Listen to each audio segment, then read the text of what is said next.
ఆయన ఇప్పుడు కేశినేని నాని గారి బాటలోనే మన గల్లా జయదేవ్ గారు గానివ్వండి, లేకుంటే ఇప్పుడు బొత్స సత్యనారాయణ గారు.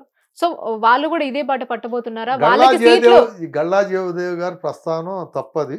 ఓకే. గల్లా జయదేవ్ గారు అన్ని పార్టిసిపేట్ చేస్తున్నాడు. ఆయన ముందే చెప్పేశాడు. అంటే ఇప్పుడు గుంటూరు ఎందుకంటే కార్యక్రమంలో వినండి, గల్లా జయదేవ్ గారి విషయంలో జగన్ ప్రభుత్వం చేసినటువంటి ఇండక్టివ్ యాటిట్యూడ్ మూలంగా అతను చాలా రకంగా నష్టపోయి చిత్తూరులో అంత పెద్ద ఇండస్ట్రీస్ అన్ని క్లోజ్ చేసుకునే పరిస్థితి వచ్చి ఇక్కడ తెలంగాణ పెట్టుకొచ్చిన తర్వాత ఆయన ఇంకా ఈ రాజకీయాల మూలంగా వ్యక్తిగత ఇండస్ట్రియల్ అతను కాబట్టి ఇండస్ట్రీ కాబట్టి అది దెబ్బతింటుందనే ఉద్దేశంతో ఆయన ఆల్రెడీ ముందే చంద్రబాబు గారికి చెప్పుకున్నాడు. కంటెస్ట్ చేయట్లేదు, అందరికీ తెలుసు గుంటూరుకి. ఇప్పుడు ఆయనేమి ఏది కేసీనాని పరిస్థితి వేరు, గళ్ళాజీ దగ్గర పరిస్థితి. ఇక బొత్స గారు అంటావా, బొత్స కాదని బొత్స భార్య కొడుకు అల్లుడు ఎందుకు పోటీ చేస్తారు? అసలు బొత్స గారే బయటికి వెళ్తాడే అవకాశం అయితే టీడీపీలో కూడా దూకుతాడు అనుకుంటున్నారు. అది వేరే సబ్జెక్ట్. కానీ కాకపోతే ఏంటంటే వేళ పరిస్థితి ఏంటంటే రాజశేఖర రెడ్డి ప్రభుత్వానికి జగన్మోహన్ రెడ్డికి ఉన్న తేడా ప్రతి ఓడు గమనించాడు. రాజశేఖర రెడ్డి అపాయింట్మెంట్ కోసం ఎవడు వెయిట్ చేసేవాడు కాదు. రాజశేఖర రెడ్డి మంత్రులందరికీ కూడా ఫ్రీ హ్యాండ్ ఇచ్చాడు. తను చెప్పేవాడు. ఇవాళ ఏ మంత్రికి ఫ్రీ హ్యాండ్ ఉంది జగన్మోహన్ రెడ్డి ప్రభుత్వంలో? పేరుకి డిప్యూటీ సీఎం, ఇప్పుడు డిప్యూటీ సీఎంతో సమానంగా తిరుగుతున్నాడు ఇక్కడ. ఈవెన్ ఎస్సీ అయినప్పటికీ కూడా బట్టి విక్రమార్క సీఎంతో సమానంగా తిరుగుతున్నాడు. అక్కడ 5 డిప్యూటీ సీఎంలు, మంత్రికి ఉన్న వాల్యూ ఉంది వాళ్ళకి. ఏ డిప్యూటీ సీఎంకైనా వాల్యూ ఉంది అక్కడ. ఈవెన్ తెలంగాణలో కేసీఆర్ కూడా పెట్టాడు ఎవరిని, మహమ్మద్ అలీని, రాజీ అని ఇంకెవరినో, వాళ్ళకి ఆ విలువ ఉంది ఇక్కడ డిప్యూటీ సీఎంలకి.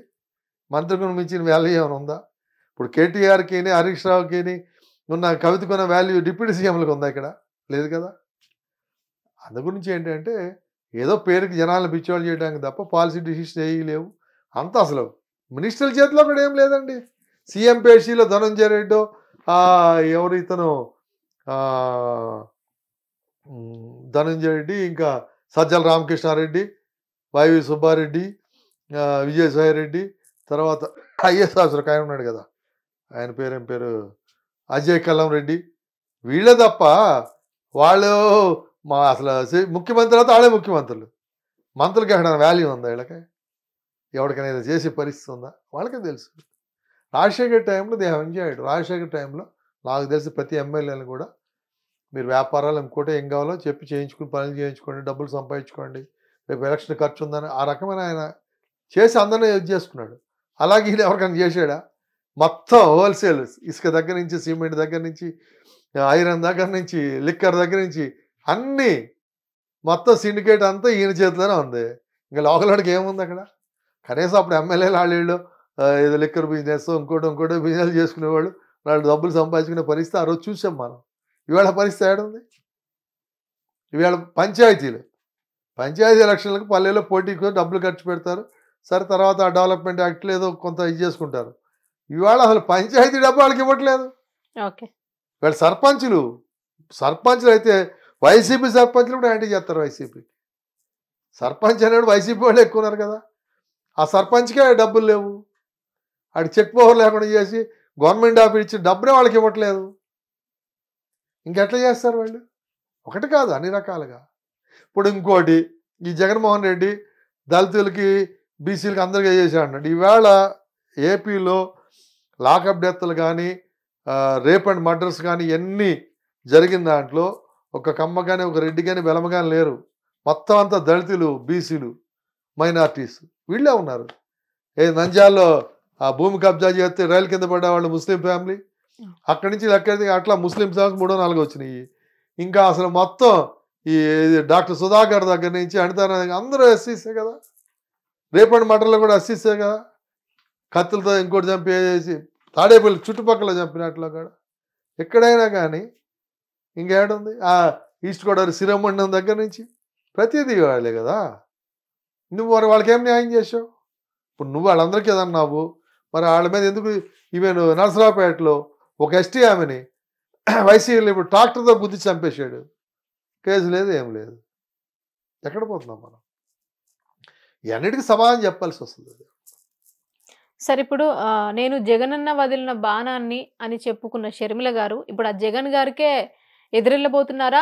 వాళ్ళిద్దరి మధ్యలో పోటీ ఎలా ఉండబోతోంది? ఇప్పుడు షర్మిల గారు మన కడప నుంచి పోటీ చేస్తారు అనే సంకేతాలు వస్తున్నాయి. సో ఎలా ఉండబోతోంది? ఆమెను ఎంతవరకు ఆదరిస్తారు? ఇప్పుడు ఈయన రాజశేఖర్ కొడుకుగా ఫెయిల్ అయ్యాడు. మళ్ళీ ఆయన రాజశేఖర్ కూతురికి ఆయన చేస్తానే వస్తుంది. ఇంకా అందు గురించి ఏంటంటే జగన్ వైఫల్యాలు ఈమెకు కూడా కొంత అట్రిబ్యూట్ అవుతాయి. వాళ్ళ అన్న చెప్పి చేశాడా ఏం చేస్తా.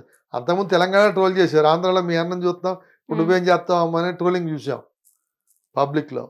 కాబట్టి ఏంటంటే ఇప్పుడు కాంగ్రెస్ పార్టీలో వచ్చింది కాబట్టి ట్రోలింగ్ తగ్గుద్ది.